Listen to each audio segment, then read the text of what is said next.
এক লোক মজা করে তার স্ত্রীকে অফিসের সহকর্মীর নাম্বার থেকে মেসেজ দিল আর বলল, আনিকা আমাকে মনে আছে তোমার? খুব স্বাভাবিক উত্তর তার বউয়ের, হ্যাঁ তুমি সজীব না? লোকটি বলল, না আমাকে চিনতে পারলা না তুমি? আনিকা নামে শুধু তোমাকে আমিই ডাকতাম। তখন তার বউ বলল, রাফিন তো, কি খবর তোমার?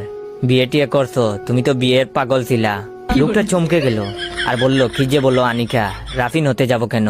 তুমি আমাদের মুহূর্তগুলো ভুলে গেলে? আমরা কক্সবাজার গিয়েছিলাম, মনে নাই? তখন তার বউ বলল, আগে বললেই পারতে, তুমি নাহিত তো, তোমার নাক ডাকার অভ্যাসটা গেছে। লোকটা নড়ে চড়ে বসলো। তাদের পারিবারিক বিয়ে। তার বউ বলেছিল সে নাকি বিয়ের আগে কোনো প্রেম করেনি। তারপর লোকটি তার বউকে আবারও পরীক্ষা করার জন্য বলল, আমি নেশাখোর সেই ছেলেটা, সিগারেট ছাড়া যার এক মুহূর্ত চলে না। এবার বললো, চিনতে পারছো কিনা? তখন তার বউ বলল, আরে শুভ, তুমি গাঞ্জা খাওয়া ছেড়ে দিছো?